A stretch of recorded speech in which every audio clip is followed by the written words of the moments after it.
Vamos abrir as nossas Bíblias no livro do Gênesis. Oh, aleluia! Capítulo de número 2. Aleluia! Nós vamos ter o privilégio de estarmos juntos aqui dia 18, 19 e 20, né? Depois de amanhã a gente já está junto direto.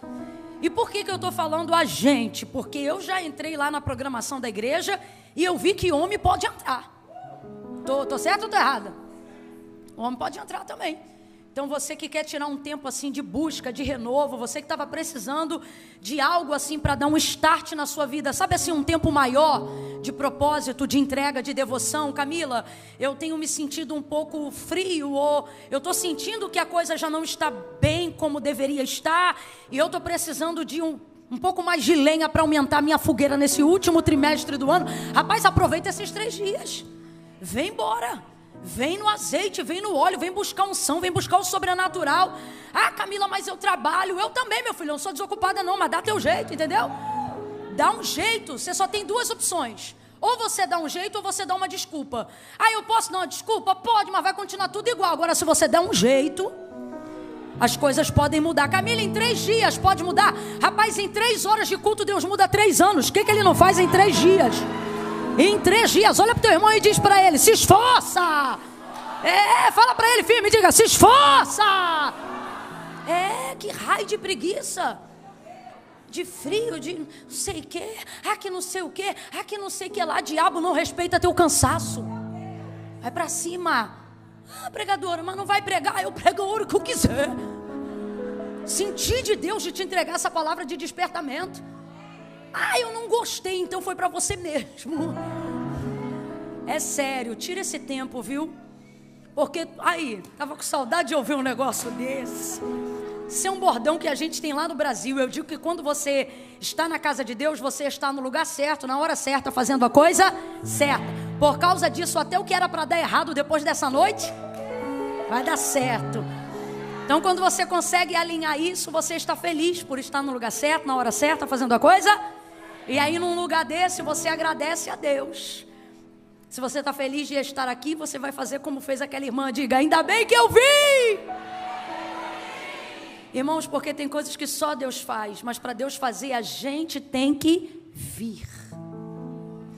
Deus fez uma promessa para Abraão e cumpriu tudo o que lhe disse. Eu disse que Deus cumpriu? Eu disse que Deus cumpriu?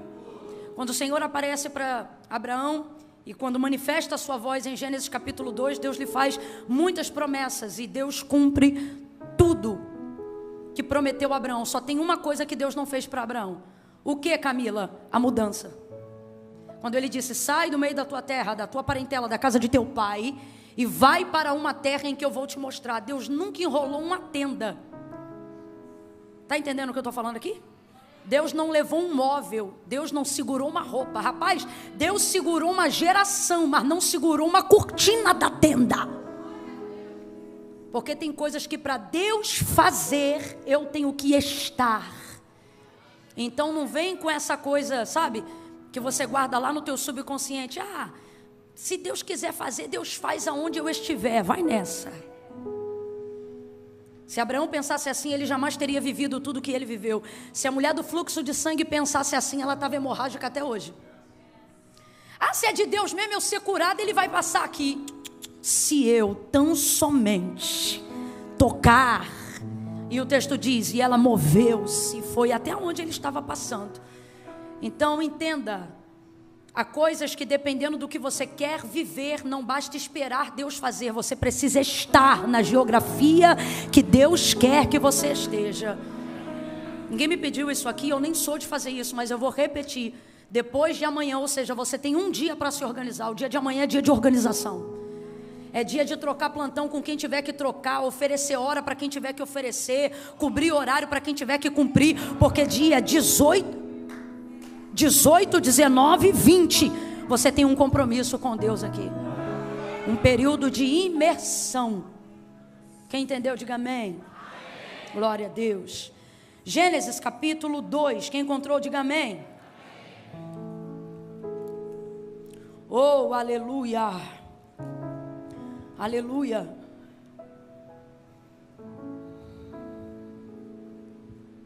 Versículo 18 em diante. Oh, glória. Quando eu vim, tu vem comigo, hein? Não dá uma de sensata, não. Você também. Tá ligado? Deixa eu ver teus pratos aí. Isso, vai ser um tiro curto. Não vem de má vontade, não. Vamos lá, vamos ao texto. Disse o Senhor Deus: não é bom que o homem esteja só. Far-lhe-ei uma adjutora que lhe corresponda.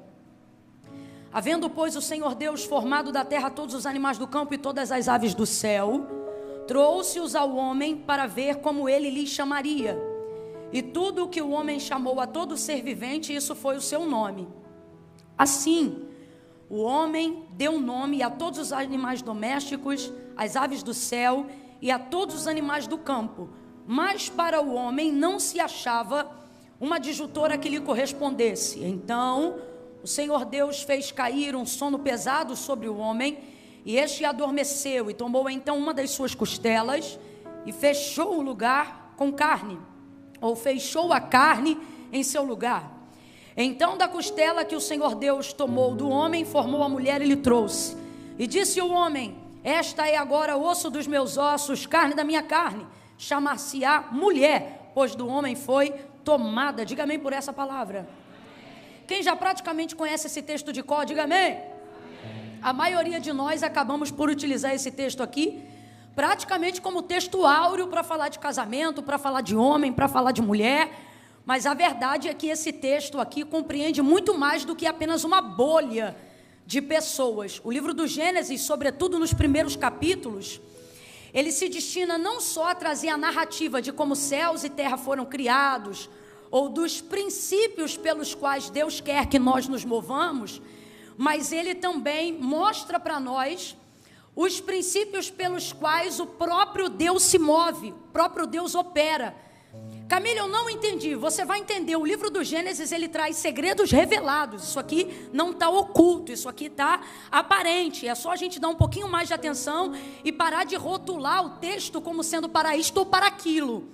E quando você lê versículo por versículo, você percebe então que o livro do Gênesis apresenta para você o princípio não só como o início da criação, mas o princípio como os meios que fazem Deus se mover.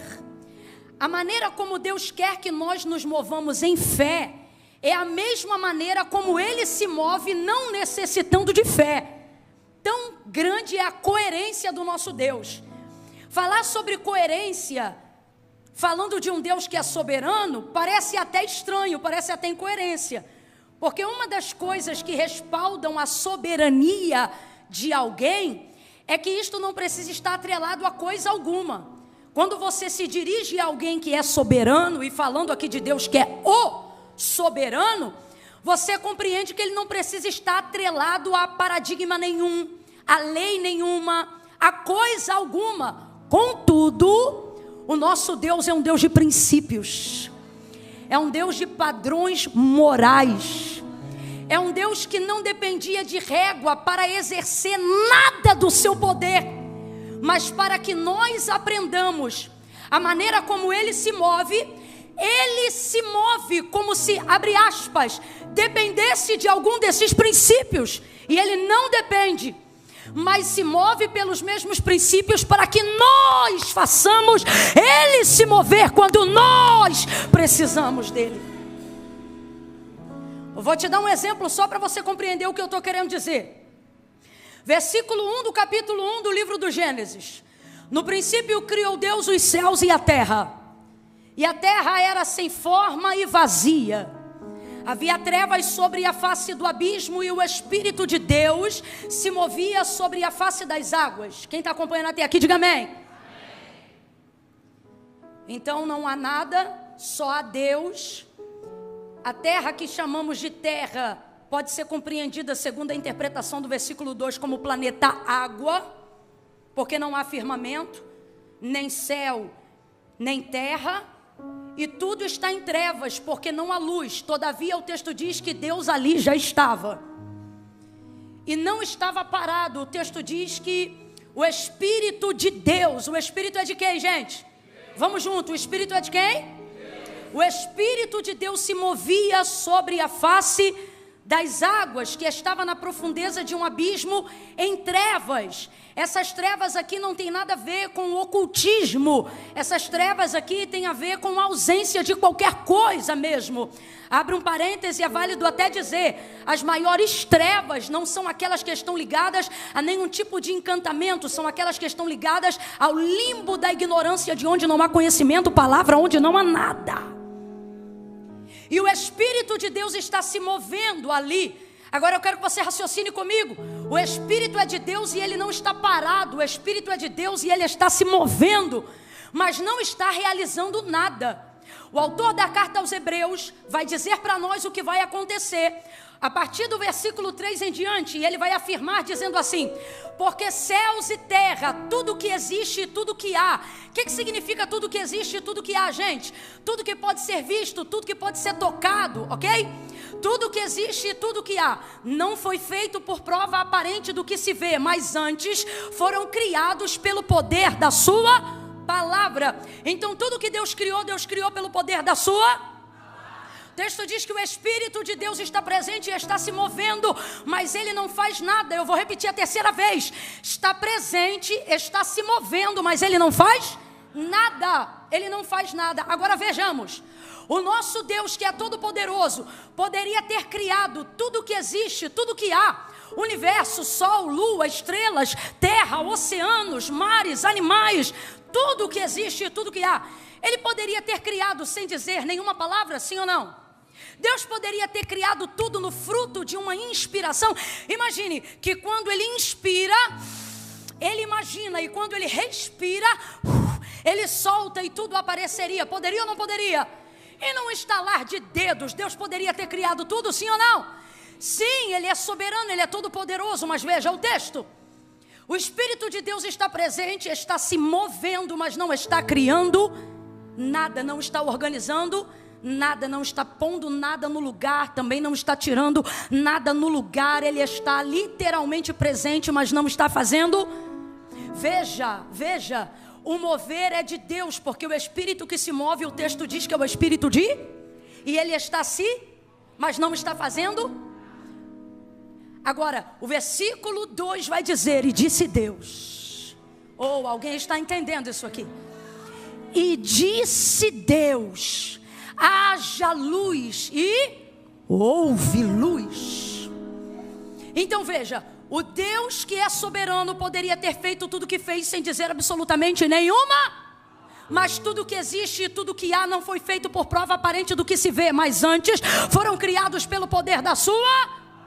Então Deus é quem fala, e aquilo que ele fala é quem ele é, porque a palavra de Deus e a pessoa de Deus são exatamente a mesma pessoa.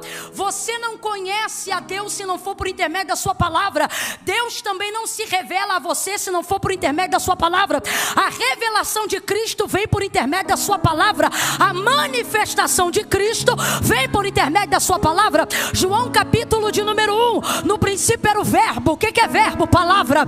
O verbo estava com Deus e o verbo era Deus. Nele estava a vida. Nele quem? Na carne de 33 anos de Cristo? Não, na existência antes, durante e depois. Por que Cristo morre dos 33 em diante, mas ressuscita ao terceiro dia? Porque ele não é a carne de um Deus, ele é um Deus em carne, sustentado pela sua palavra, o mesmo ontem, hoje e eternamente. A palavra não morre, a palavra subsiste, a palavra é viva, ela é eficaz, mais penetrante do que qualquer espada de 2 gumes. Camilo, o que você está dizendo? Estou dizendo que se Deus se move pela palavra, não há nada na sua vida que não possa ser feito pela palavra.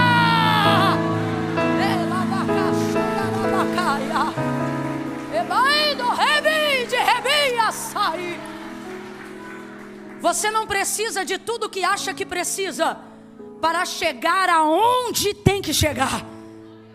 Você só precisa se encher da palavra. Você pode se encher de dinheiro, e isso não é garantia de que você vai chegar. Você pode se encher de recurso, e isso não é garantia de que você vai chegar. Tanto é prova do que eu digo que, voltando a falar de Abraão, rapidamente, eu já volto para o verso 18 do capítulo 2, o texto vai dizer que quando o irmão mais novo de Abraão morreu, o pai dele decidiu sair de onde eles estavam e ir para Canaã. Então responda para mim, aonde o pai de Abraão queria chegar? Apavorado pelo luto, a morte do filho caçula, o pai de Ló, ele não quis mais ficar naquela geografia. E ele tinha uma direção, e a direção dele era boa. E ele tinha recurso e condições, e a família dele estava com ele. Então ele tinha apoio familiar e ele tinha uma direção correta e boa. Ele queria chegar em Canaã. Só que o texto diz que ele vai parar num território chamado Harã. Território esse que não coincidentemente carrega o mesmo nome do filho que morreu. E quando ele chega em Harã, ele não consegue não sair de Harã. E o texto termina dizendo que Terá, pai de Abraão, queria chegar em Canaã, mas foi sepultado em Harã. Agora eu te pergunto, ele tinha uma direção para chegar, sim ou não? Sim ou não? Ele tinha recurso para chegar, sim ou não? Ele conhecia o caminho que levava até Canaã, sim ou não? Mas de acordo com o que eu acabei de reproduzir no texto, ele chegou? Ele chegou? Agora o filho dele não tinha metade do know-how que o pai tinha.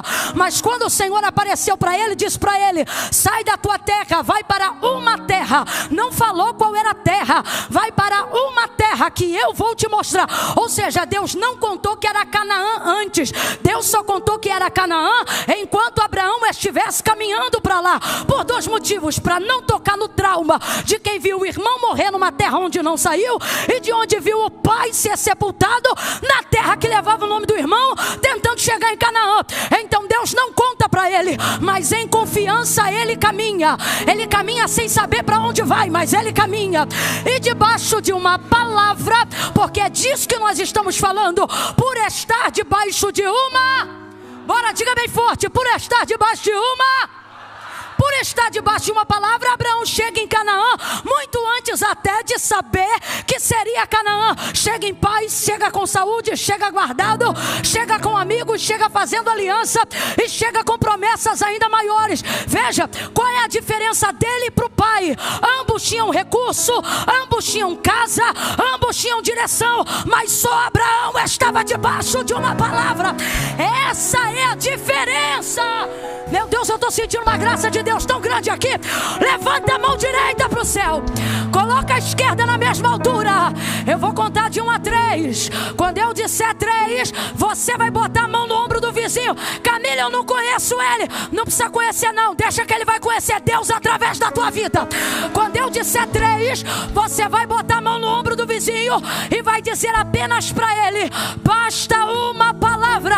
É 1, é 2, é 3, diga.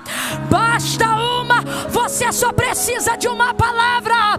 Você só precisa de uma palavra. A maioria de nós que estamos aqui, o que te trouxe foi uma palavra. Uma palavra. O que você tem? Eu tenho uma palavra. Aleluia. Eu acho isso maravilhoso. A palavra de Deus se manifesta no processo e não no resultado. A palavra de Deus se manifesta. A oportunidade da palavra de Deus desabrochar na nossa vida não é no resultado, é no processo. É por isso que quem foge do processo não vive o resultado da palavra de Deus. Porque a palavra de Deus, você notifica ela no fim, mas você vive ela no meio, no processo, no rolo. Olha para o teu irmão e fala para ele: é no rolo. Fala, é no rolo. Diz assim, ó, é no embrólio. É no embrólio. É nesse pega para capar aí. É nesse rolo que tu diz: meu Deus, não é possível. E Deus está dizendo: minha palavra vai se cumprir no meio desse caos. É no meio desse rolo. Volta para o capítulo 1 e a gente encerra no capítulo 2. Então veja, Deus está presente, está se movendo, mas não está fazendo nada. Eu não estou dizendo que Camila está presente, eu não estou dizendo que a Devec está presente. Eu estou dizendo Deus em pessoa, em espírito. Rapaz, é o Espírito de Deus. Ele está presente, está em movimento, mas não está transformando nada. Eu vou falar de um jeito que a gente que é pentecostal, a gente pode dizer. Se fosse outra pessoa, ia parecer que estava querendo bater na gente. Mas como é a gente, e eu estou para ver alguém, mas... Ai, irmão, se eu der... Você não me desafia não, que eu vou nesse corredor. Então eu posso dizer, se tem um povo que gosta de mover, é a gente. Eu amo o mover de Deus. Eu creio no mover de Deus. Eu sou aquela assembleiana cuja teologia não explica todo ela. Sabe aquela pessoa que crê em mistério? Explica aí, irmão, isso é mistério. Eu creio. Contudo, eu preciso lhe dizer, o mover pode ser até de Deus, inocentemente ainda de Deus, ingenuamente na presença de Deus.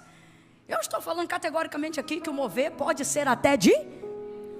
Mas irmãos, o mover não transforma nada. O que transforma é a...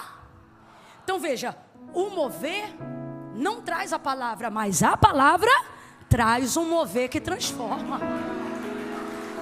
E disse Deus, haja luz, e houve luz.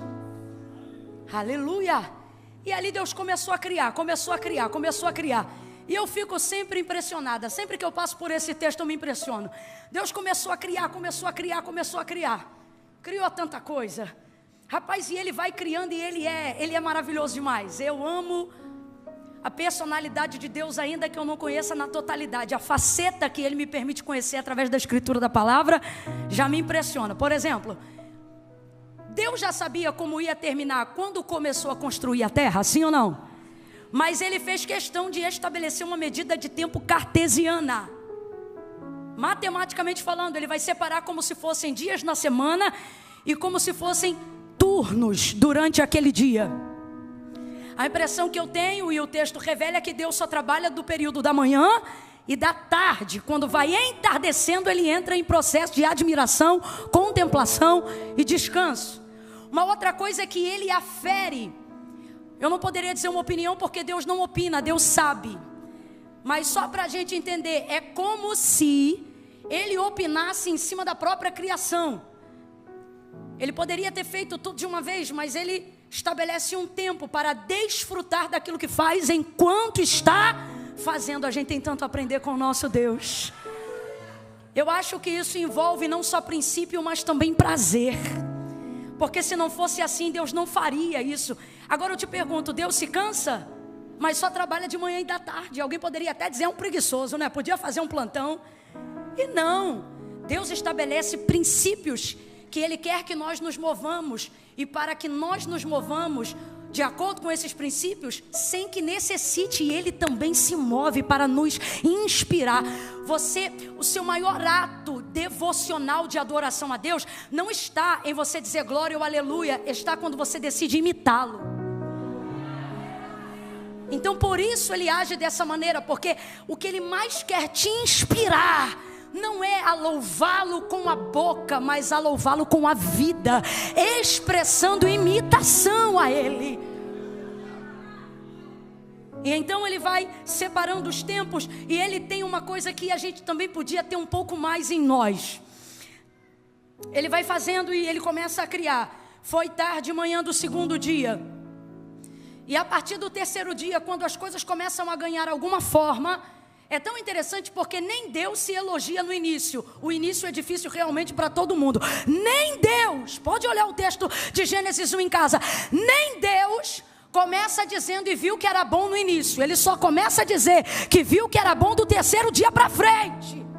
E você aí mal começou e já está dizendo, não está bom, isso não vai dar certo. E Deus está dizendo, rapaz, nem eu, arquiteto da criação.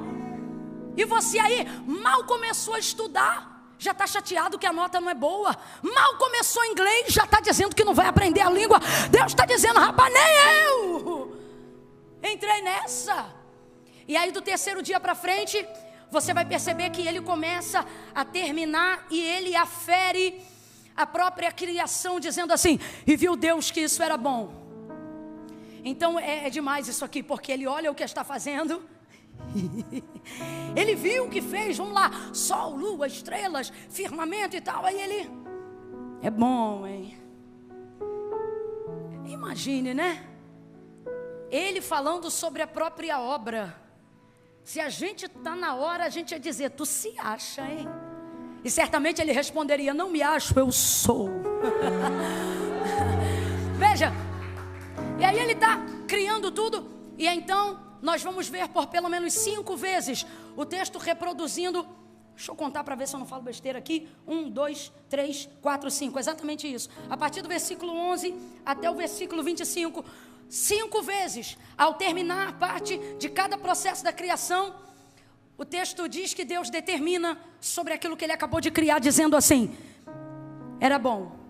Então o texto vai transcrever dizendo, e viu Deus que era bom. Vamos fazer isso 5 vezes para a gente não esquecer. E viu Deus que era primeiro, foi tarde e manhã. Cadê? Do segundo dia. E viu Deus que era. E viu Deus que era. E viu Deus que era. Viu Deus que era. Viu Deus que era. Enquanto Deus faz, ainda não terminou, mas ele diz, Agora, o versículo 31 do capítulo 1 é encerramento, acabamento, fechou a obra. Versículo 31, e viu Deus que tudo, agora acabou, agora não é mais processo, é resultado, porque tudo que Deus começa, Deus termina. E viu Deus que tudo quanto tinha feito era, dá uma olhada aqui, viu Deus que tudo quanto tinha feito era muito bom. E viu Deus que tudo quanto tinha feito era muito bom. E houve tarde e manhã do 6º dia. Agora ele acabou toda a criação. E ele diz, agora não é bom. Você percebeu a diferença? Durante 5 vezes era, mas quando terminou ficou. Irmãos, é tão simples, mas foi a palavra que Deus colocou no meu coração para essa noite. Ele nos trouxe aqui e ele está aplicando nessa noite a sua palavra. Oh, aleluia. E o que ele está dizendo para mim e para você são 2 verdades e eu encerro. Primeira, aprenda a desfrutar enquanto eu não acabo, na certeza de que eu finalizo.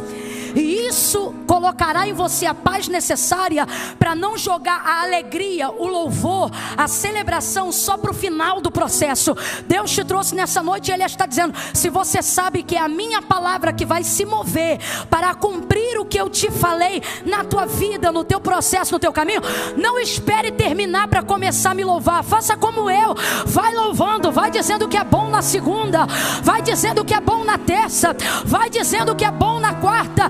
E a segunda coisa que Deus está dizendo é o que garante a sua própria palavra. E o que a palavra de Deus garante? Que melhor é o fim das coisas do que o início delas. Por que que não diz que o bom é no fim? Mas por que que o texto diz que o melhor é no fim? Porque não significa que o processo tem que ser desastroso. Não significa que o processo tem que ser amargo. Não significa que o processo tem que ser devastador. Deus está dizendo, eu quero fazer você desfrutar de alegria no processo, revelação no processo, contentamento no processo e certeza que o final do processo será muito melhor. Agora, o que torna o final do processo melhor não é o fato de que no final é melhor, é a capacidade que eu desenvolvi de ter contentamento enquanto o final não chegava. Alguém está entendendo o que Deus está dizendo aqui? Eu vou falar rasgado que é para todo mundo entender. Quem não consegue se alegrar no processo estará amargo no final. Raciocina comigo rapidinho. Jacó pensou que tinha perdido seu filho José. Passaram-se alguns anos e ele encontra José. Enquanto ele chorava, abre aspas, a pseudo-morte, fecha aspas, de José. José estava vivo e era governador da maior nação do mundo. Se Jacó tivesse acesso a essa informação, eu tenho certeza que ele não teria dito lá atrás, com choro hei de descer à sepultura ao meu filho. O que isso significa? Significa que ele está dizendo, eu vou viver como se eu estivesse morto. E de fato ele viveu assim. Com 143 anos, depois de encontrar José, ele vai estar de frente a Faraó. E Faraó vai perguntar para ele: seu Jacó, quantos anos o senhor tem? Aí ele vai dizer: 143 anos, poucos e maus foram os meus anos. Agora eu te pergunto, primeira coisa, pode uma pessoa que viveu mais de 140 anos dizer que viveu pouco? Tem como isso, gente? Meu Deus do céu, tem irmão aí de 70 que está dizendo não. Então veja, ele não está se referindo ao tempo que passou, mas à maneira como ele viveu nesse tempo. Quem está entendendo Deus aqui? Então veja, tudo que Deus falou para você que vai fazer, isso é mais certo do que a cadeira que você está sentado. Tudo que Deus falou que vai fazer para você é mais certo do que o chão que teu pé está tocando agora. Agora, a parte do cumprimento da palavra de Deus é com Deus, mas a maneira como você decide esperar é com você. Você está entendendo o que Deus está falando? Como é que Deus se apronta ou nos apronta para o final? Nos levando a ter contentamento no processo. Você precisa entender que não haverá uma melhora, não haverá uma intenção de celebração no final se você não começar a ver a mão de Deus agora. Veja a mão de Deus agora no processo da sua imigração. Veja a mão de Deus agora na abertura dessa empresa. Veja a mão de Deus agora na construção da sua casa. Veja a mão de Deus agora no início do seu trabalho. E se nem Deus pegou tão pesado com Ele mesmo, por que você acha que Ele pegaria tão pesado com você? Celebre o processo. Entenda que no início não há muito que se celebrar. Há apenas razão para continuar. E quando chegou no final, Ele disse: muito bom. Muito bom. Então tudo que Deus faz não é só bom, mas quando termina fica. Analise aí agora, está muito bom o que você está vivendo? Não, Camila, eu não sou emocionada, eu vou lhe falar a verdade. Está bom porque eu não estou respirando com a ajuda de nenhum aparelho. Está bom porque não tem me faltado alimento. Está bom porque eu tenho a minha família reunida. É uma questão de perspectiva. Agora, o muito bom só será revelador para quem reconheceu o que é bom. Se você não reconhece o que é bom, não vai discernir o que é muito bom. A palavra que Deus colocou em minha boca nessa primeira oportunidade do culto é para dizer para mim e para você, para lembrar, Deus está nos dizendo: eu ainda não acabei.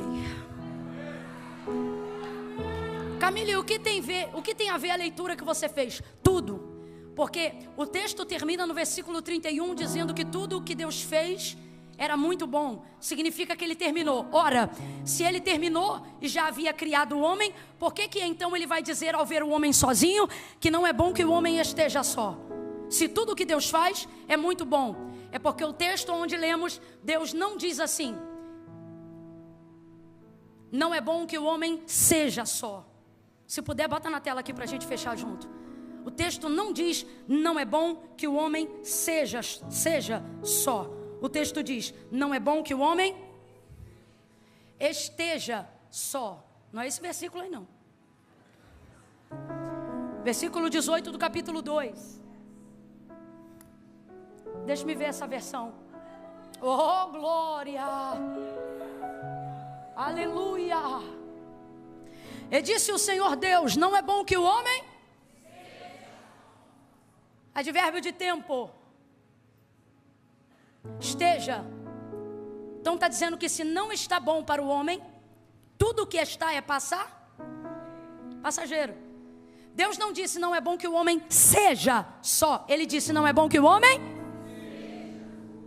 Você está entendendo o que Deus está dizendo para a gente? Ele está falando pela sua palavra hoje aqui para nós. Eu ainda não acabei, então não emita opinião sobre o que eu ainda estou trabalhando. Não traga determinação permanente aonde eu ainda estou agindo em caráter temporário. Eu vou falar de novo. Não traga determinação permanente aonde eu ainda estou agindo sob caráter temporário. Até a cananeia tinha esse entendimento. Mateus capítulo 15, 21, ela dizia: filho de Davi, tem misericórdia de mim, que minha filha está que minha filha está miseravelmente endemoniada. Ela sabia o que ela é, minha filha. Isso é permanente. Como ela está endemoniada, isso é temporário. O que ela está dizendo? Senhor, tira a característica temporária, qual o demônio, e deixa a menina permanente, a minha filha. É isso que ela está dizendo. Deus está mandando eu liberar uma palavra aqui. Não dê às ações do diabo característica permanente, quando tudo que ele tem é poder temporário. Creia!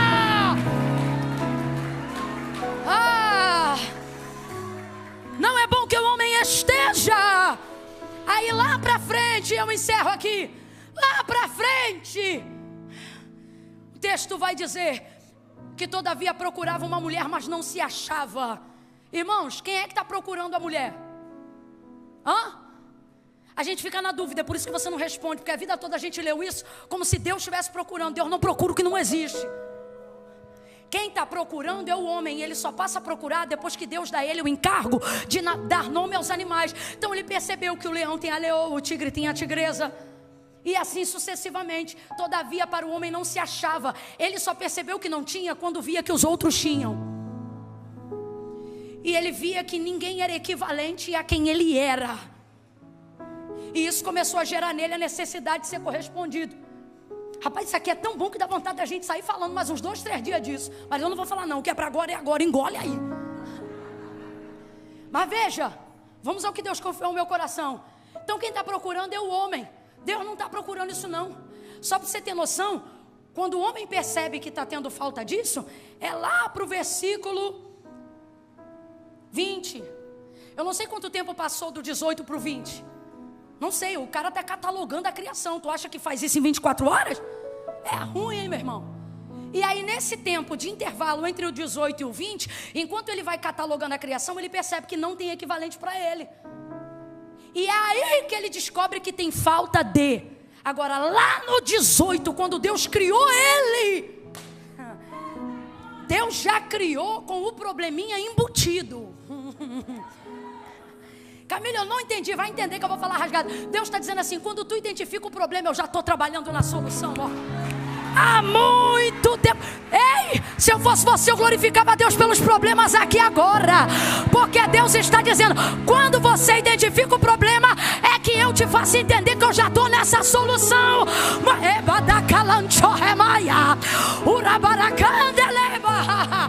Meu Deus, seja profeta para alguém e diga, Deus tem solução para isso que você está passando.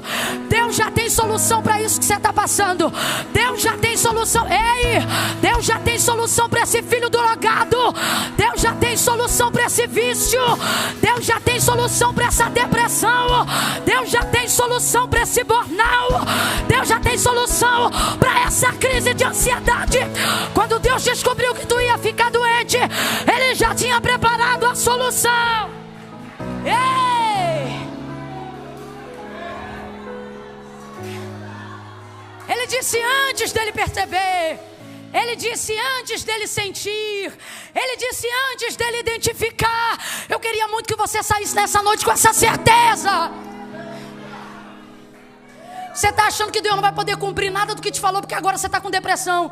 Deus já tinha visto essa depressão, Deus sabia o dia que ela chegou. O psicólogo ainda está tentando descobrir aonde foi a causa. Deus já sabia o dia e a hora que ela entrou pelas portas da tua casa, da tua vida e do teu ministério. E aí você está aí agora e você diz assim, ai, não tem como Deus cumprir as promessas, eu estou deprimido. E Deus está dizendo, eu estou bonzinho.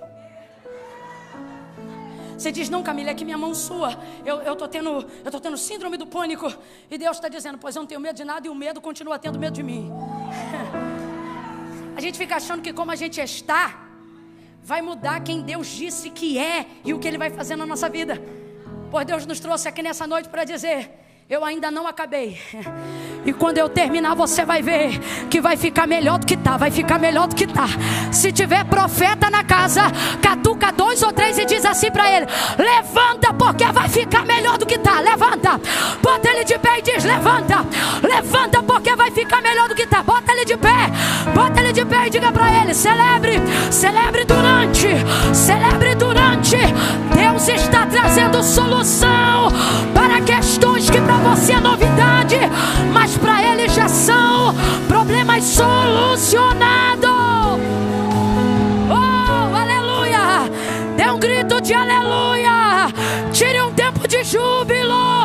glorifique e exalte. Senhor, nós confiamos em Ti. Confiamos na Tua mão poderosa. Confiamos na palavra que o Senhor liberou sobre a nossa casa, sobre a nossa igreja, sobre o nosso bairro, sobre a nossa cidade, sobre a nossa geografia. Confiamos na palavra que o Senhor determinou sobre o nosso DNA, sobre o ministério que o Senhor nos confiou. Deus, nós confiamos na Tua palavra. Nós nos reunimos aqui nessa noite de quarta para dizer que muitos não vieram porque dependem do carro, dependem do cavalo, dependem do cavaleiro. Uns encurvam-se e caem, mas nós estamos aqui porque fazemos menção do Teu nome, fazemos menção da Tua palavra. Como Pedro, nessa noite nós nos dirigimos em oração a Ti, para dizer a verdade para o Senhor. Não estamos aqui porque somos altruístas, ainda não conseguimos isso. Estamos aqui porque reconhecemos que dependemos do Senhor para tudo. Para quem iremos nós, se só Tu tens palavra de vida eterna? Senhor, o Teu servo pastor Eduardo vai subir agora. Continue ministrando ao nosso coração a Sua palavra. Que nessa noite nós possamos sair daqui com um arsenal da Tua palavra. Que nessa noite nós possamos sair daqui munidos de palavra.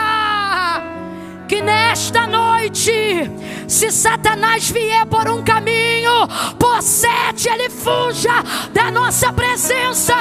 Identifique que sobre nós está a Tua palavra. Que caiam gigantes, que derrubem muralhas. Que o mês de outubro não seja o mês do Halloween, seja o mês do aleluia, aleluia, aleluia, aleluia, aleluia.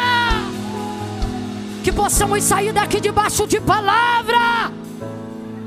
Senhor, faz-nos renascer de novo naquela fé de que quando não tínhamos $1 no bolso, ministrávamos sobre os boletos a Tua palavra, erguíamos os contratos no invisível e dizíamos: Senhor, é de Ti, Tu recebe, Senhor, volta a colocar em nosso coração a primazia, o desejo de ouvir a Tua voz, de saber o que Tu sabes, de conhecer o que Tu queres que conheçamos a Tua vontade. Fala conosco, porque foi a Tua palavra que fez Abraão chegar. Foi a Tua palavra que colocou José sobre o trono. Foi a Tua palavra. Tua palavra move reis e reinos. Continua falando conosco. Senhor, nós queremos lhe dizer nessa noite que nós não estamos fastiados de ouvir a Tua palavra. Nós não estamos enjoados de ouvir a Tua palavra. Não, não, não. Quem está comigo nessa oração, diga não. Não, não estamos, Senhor. Nós queremos mais. Mais de Ti, mais. Continua nos direcionando, nos dando resposta. É o que nós aguardamos, é o que Te pedimos, é o que suplicamos. Estenda a sua mão e aguarde receber mais. É o que nós oramos, Pai, em nome de Jesus. Quem concorda, diga.